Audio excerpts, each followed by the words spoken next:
Hi everyone, hope you're all well and welcome back to Macro Meets Business Insights from Wharton and Beyond. I'm your host, Diego Ordonez, the Economic Analysis Chair here at Penn IVEC. Today we'll be discussing the war in Iran, how global supply chains have been disrupted, how different countries have reacted to the conflict, and the future of international relations between the US and Middle Eastern countries. Today, along with my co-host Cludo Wan, we'll be speaking with Dr. Farah Jan, an international relations lecturer here at the University of Pennsylvania, who received her PhD in international relations from Rutgers University. Her research focuses on interstate relations, nuclear proliferation, and security politics in South Asia and the Middle East.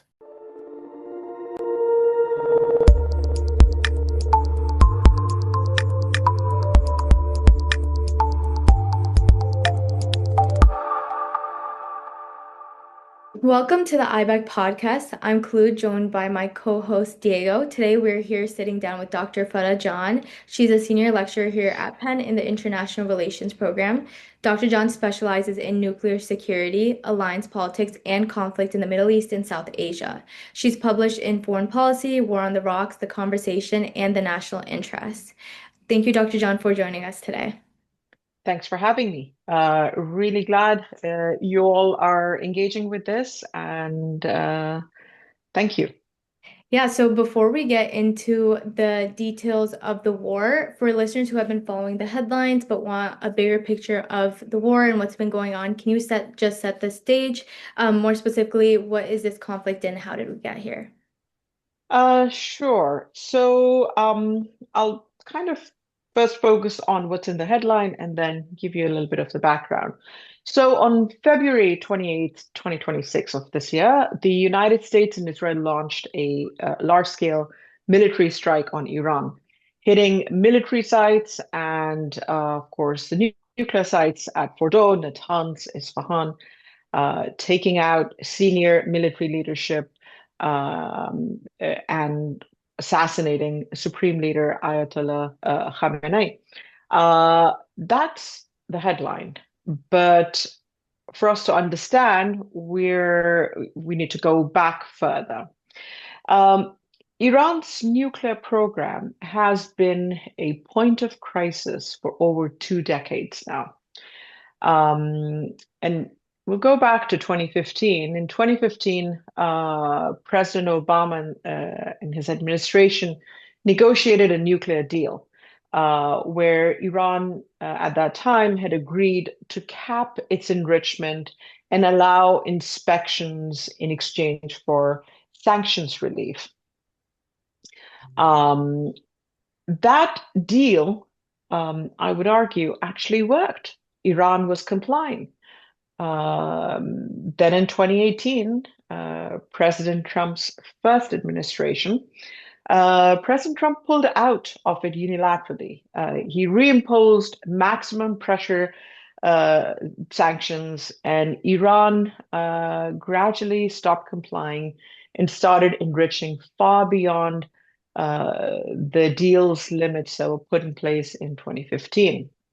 Now, by late 2025, Iran had enriched uranium to 60% purity. Under the first nuclear deal of 2015, that had allowed Iran to enrich to 3.5-ish%. And now we had a very different scenario. So that's the backdrop of what we have. The Trump administration, when it came in for its second term, the focus was to negotiate a new deal. At the same time, they were building troops in the Middle East around Iran. So I would argue that the diplomatic track failed, and diplomacy it failed because diplomacy wasn't given the chance to succeed. Um, and I've written on this. There's a piece that is published in the conversation on this, as well as in War on the Rocks. So if anyone wants to read it further, they can do that. Yeah, thank you for providing us like a clear picture of the history and the lead up to the war. I think a question that a lot of us are left wondering is why couldn't there be a deal before the strikes? What were the main barriers to diplomacy? So um, Thank you for the question. This is where I want to push back on the conventional narrative a little bit, because I don't think I actually want to push back on, I'll tell you why, because I don't think that's quite right. The standard narrative is both sides were too far apart. No deal was possible. And the gaps were real. The United States wanted zero enrichment, which no Iranian government could accept without, seeing domestic repercussions or collapsing domestically. The nuclear program for Iran is more of a national identity symbol at this point. Moderate or hardliners, no Iranian leader um, hands that over without having any political cost or politically surviving that. But here's what's important.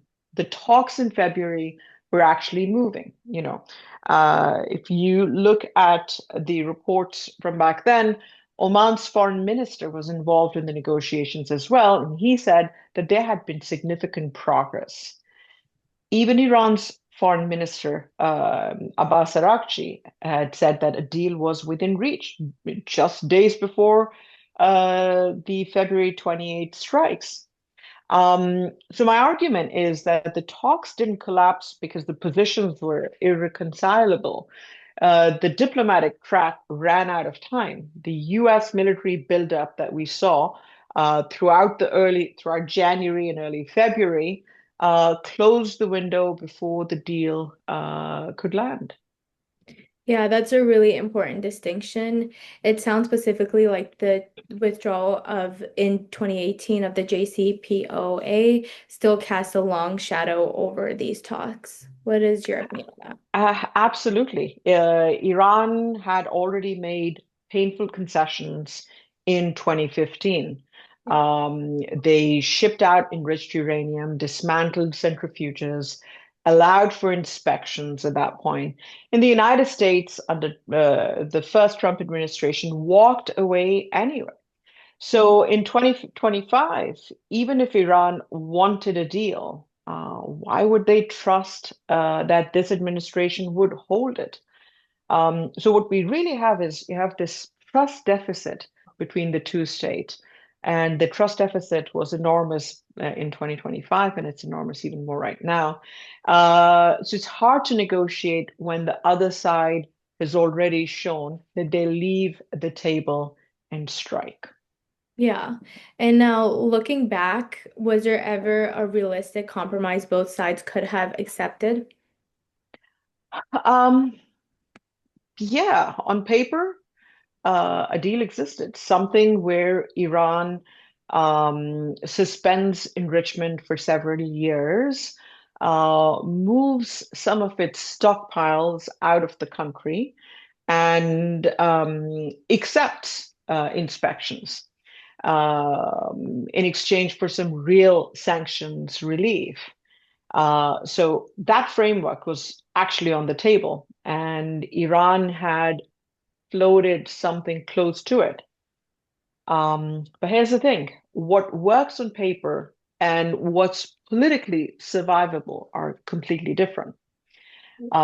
In Washington, anything short of zero enrichment gets you destroyed politically. And in Tehran, making concessions while troops are being built at your doorstep looks like surrender or capitulation.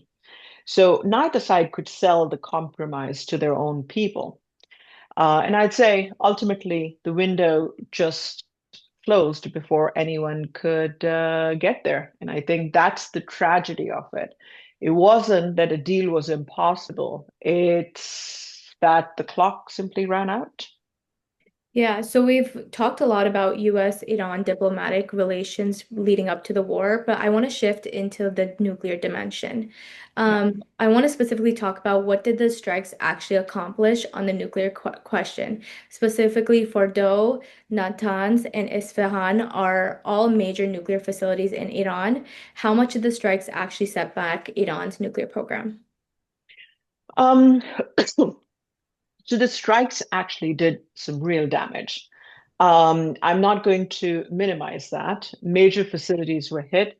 But I always tell my students, you can bomb buildings, you cannot bomb knowledge.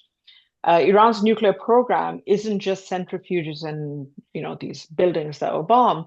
It's decades of expertise living in people's heads. You know, scientists, engineers, institutional memory, all of that is still there. That doesn't disappear in a strike. And it was dispersed and protected, I'd say, long before the February 28th strike. So the program gets rebuilt. The question is just how long that takes. Um, and honestly, the bigger question was never really about enrichment levels. Anyway, Iran already had enough material that, if enriched further, could theoretically produce anywhere from 12 to 16 bombs. Um, the hard part, or the final hurdle in that case, are weaponization. Can you miniaturize a warhead? Can you deliver it reliably?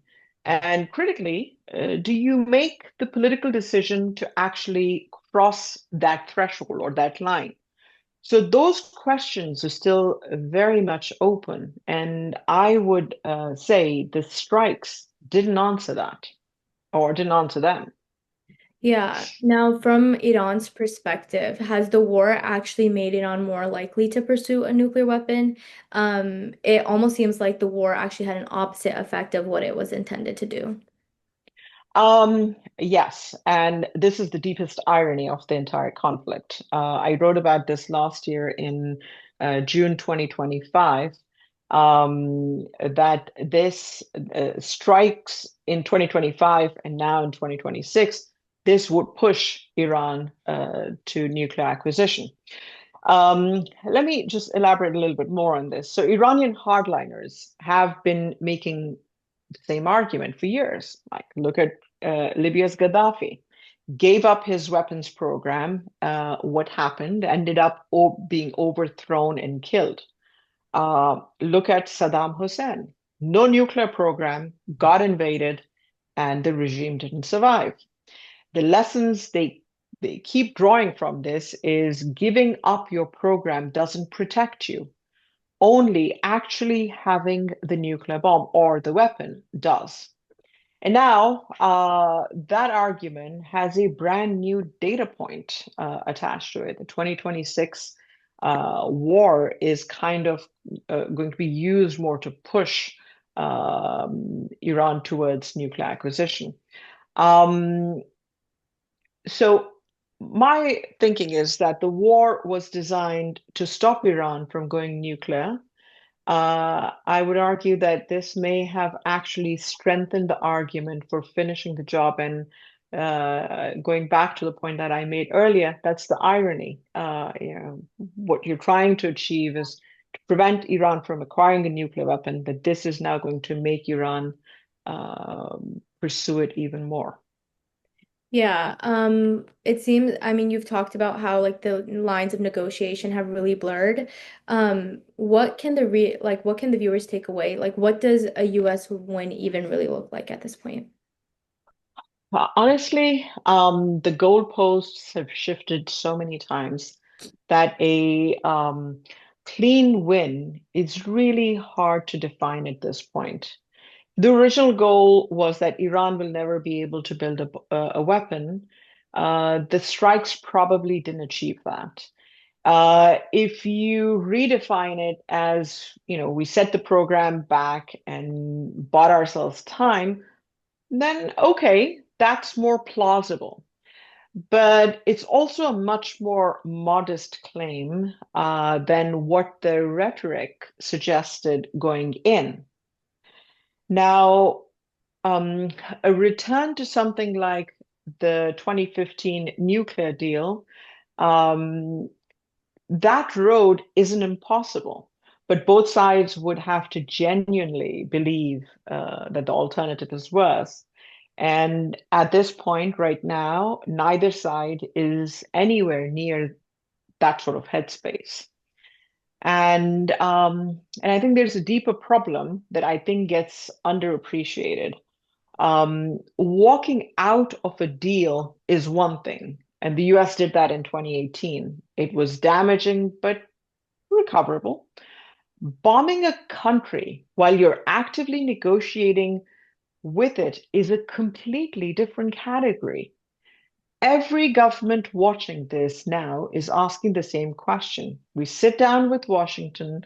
Are we just giving them targeting information? And that's not a paranoid question anymore. And that's the kind of credibility damage that this war has done. And that doesn't get repaired very quickly. Yeah, so when we talk about nuclear weapons in specific, it's really important to talk about like regional dimensions.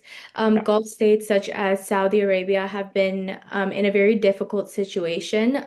They host US bases, but they are also in range of Iranian retaliation. How are they navigating this? So this is actually something I've been researching closely, and I think it's one of the most underappreciated shifts coming out of this conflict. Gulf states have relied on US military protection for decades. That relationship worked. It was mutually beneficial, but two things happened that changed the map. Number one, first, Iranian missiles started landing near American bases on their soil. Suddenly, the cost of hosting US military bases is, you know, uh, is very visible in a way that it wasn't before. Second, and this is the part that people keep missing. Um, Qatar was struck in September of 2025 by Israel. And Qatar hosts about 10,000-ish US troops and the forward headquarters of US Central Commander in Qatar. And the US didn't stop that strike. So that specific event sent shockwaves through every Gulf capital in the Middle East because the implicit question every leader is now asking is if you can be struck while hosting American forces, what is the security guarantee actually worth? Um, and 8 days later, in September of 2025, when Qatar was hit, literally 8 days after that, Saudi Arabia and Pakistan signed a formal mutual defense agreement. It's called SMDA, the Strategic Mutual Defense Agreement. This is the first time since the Cold War a major Gulf state anchored its security to a nuclear power state that is not a great power. And that's not a coincidence. I say that's a direct response. They're not abandoning Washington, but they're making sure that they're not entirely dependent on one partner either. Um, think of it, it's more like diversifying a portfolio, and you don't put everything in one stock. Yeah, Right. thank you. What about Russia and China? We know that both have like relatively active relationships with Iran, but neither has stepped up in a really meaningful way. Why do you think that is? Simply put, I would say supporting Iran right now costs more than it benefits them. And great powers are pretty rational about that calculation. Russia is already stretched funding its own war in Ukraine, and China has enormous economic exposure through the Strait of Hormuz. So a prolonged closure is going to actively hurt Beijing. So what you see from both of them is a lot of strong statements and very little actual support that we see. And I think that tells you something really important about the limits of Iran's alliances. When it actually matters, when things get serious, the Russia-China-Iran alignment turns out to be much thinner than the rhetoric suggests.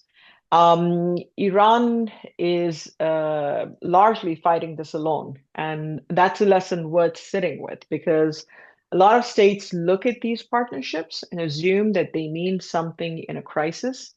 And I would say Iran assumed that too. Yeah. And to add a bit more,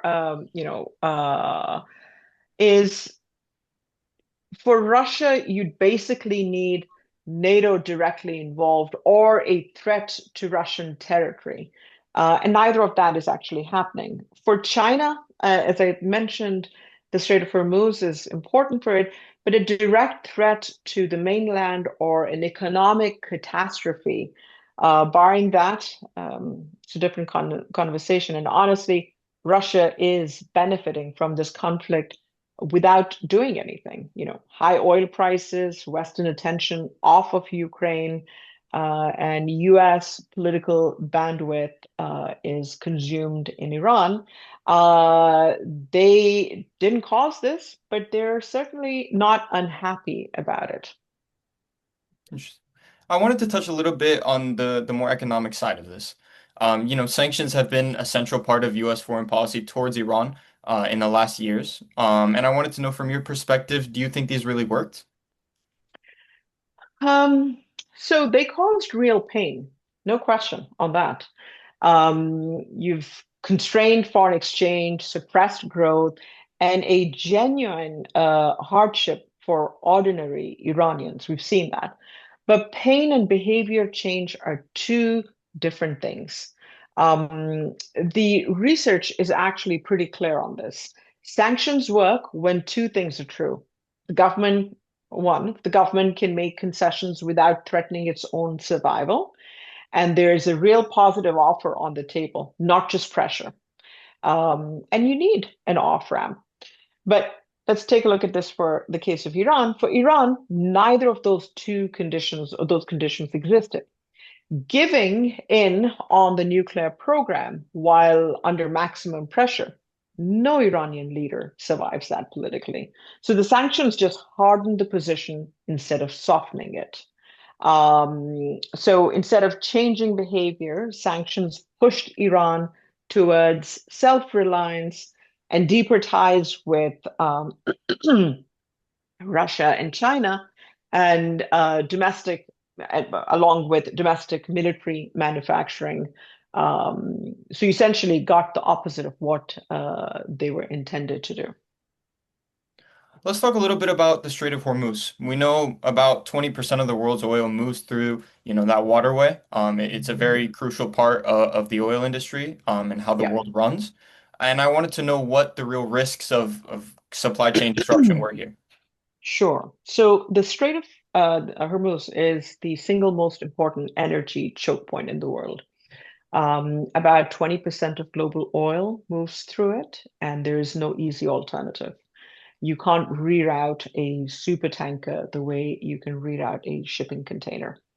The immediate effect is obvious. We are already seeing prices spike.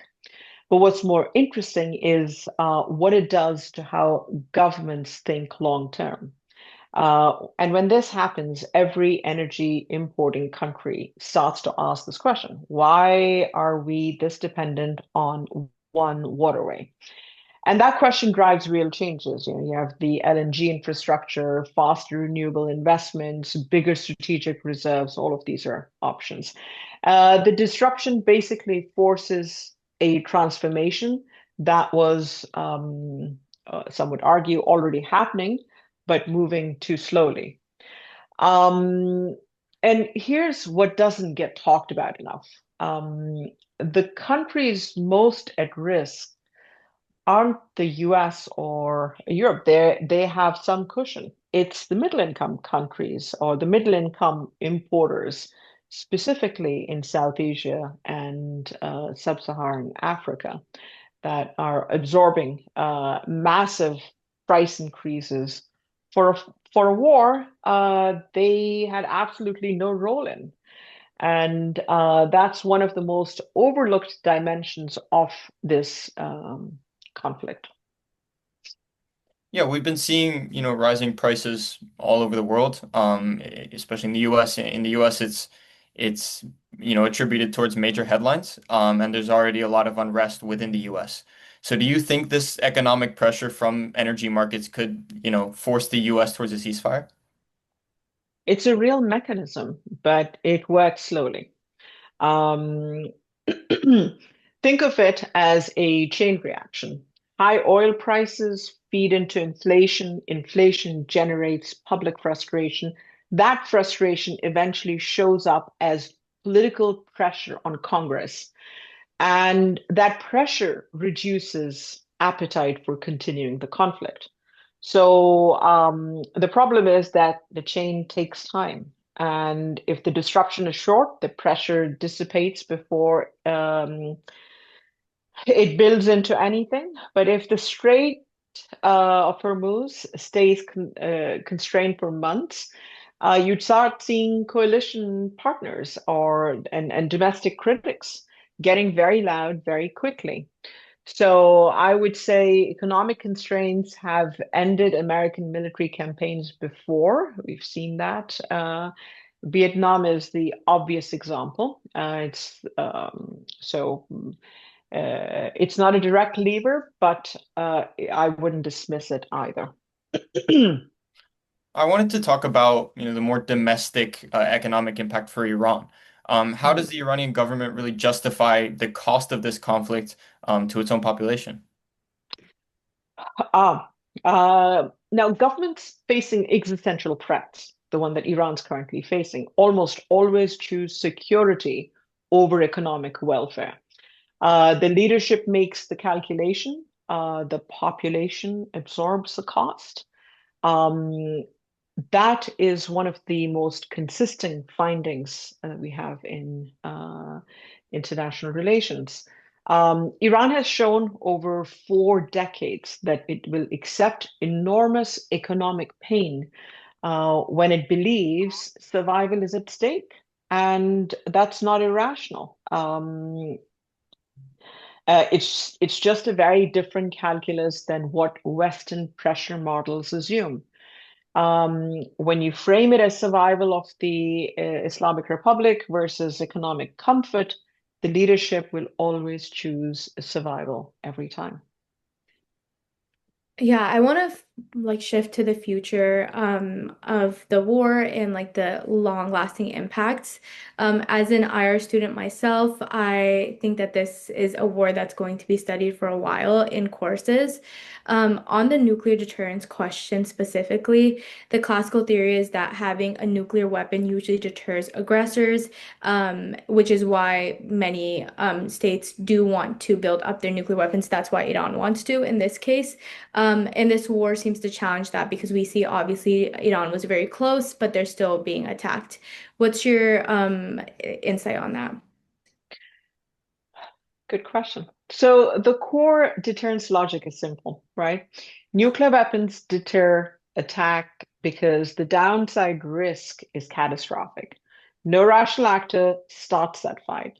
And this war is essentially a live test of that assumption. Um, and the preliminary result is pretty unsettling. Being, almost nuclear doesn't protect you. We've seen that. Only actually having the weapon does. And a country that was months away from capability got struck, and the costs were, manageable. So every threshold state in the world is now doing that math, and the deterrent value of being in the gray zone turns out to be much lower than the theory assumed. What message do you think that sends to, other countries that are watching this conflict develop? North Korea, for example, or others like North Korea that are also considering their options. I also had a little follow-up question. What does this, conflict really signal the end of the NPT, which is, for context for the viewers, the Treaty on the Non-Proliferation of Nuclear Weapons, as a functioning institution? Sure. So let me address the first part of your question. This sends a deeply destabilizing one. Countries that were on the fence about whether ambiguity gave them enough cover are now recalculating, right? Some will move faster, others will decide the costs are simply not worth it. So that's that. Now, with regards to your question on NPT, not formally, the NPT still exists. Countries still show up to meetings, but its credibility as a security guarantee has taken a real damage. For your viewers, I do want to explain a little bit more. The NPT is the Non-Proliferation Treaty. It was signed in 1968. At the moment, it has around 191 member countries. The NPT was built on three pillars. You have the non-nuclear states. They agree that they were never to build or acquire a nuclear weapon. You have the nuclear weapon states, and NPT recognizes the US, Russia, United Kingdom, France, and China as nuclear weapon states.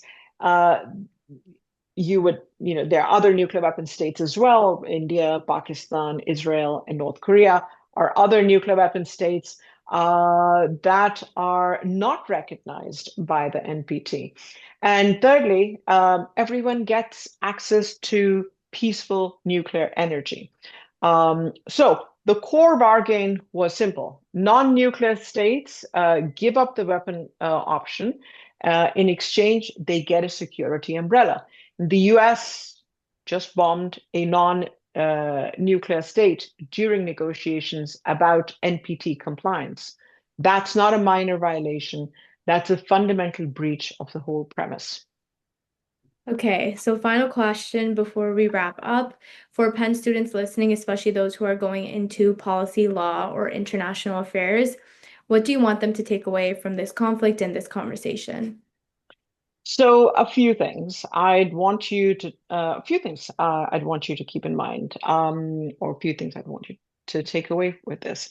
Number one, alliances have costs, not just benefits. The US is fighting a war right now that was shaped significantly by a junior partner's decision.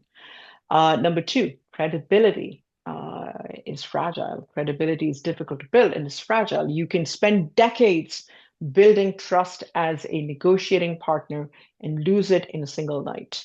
And finally, economic pressure and military pressure have to be coordinated.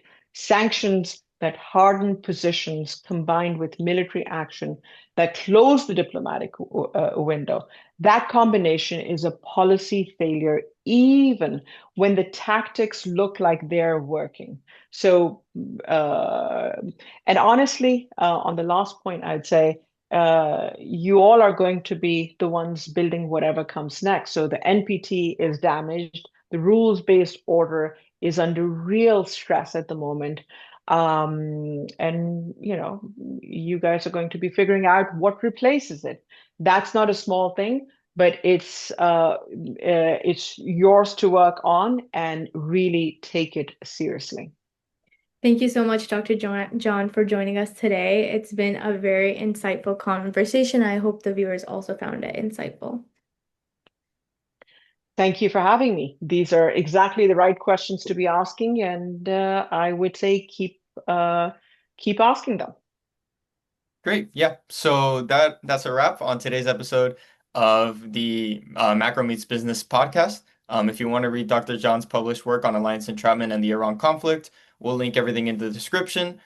Please subscribe, like it, leave us a review, and we'll see you next month.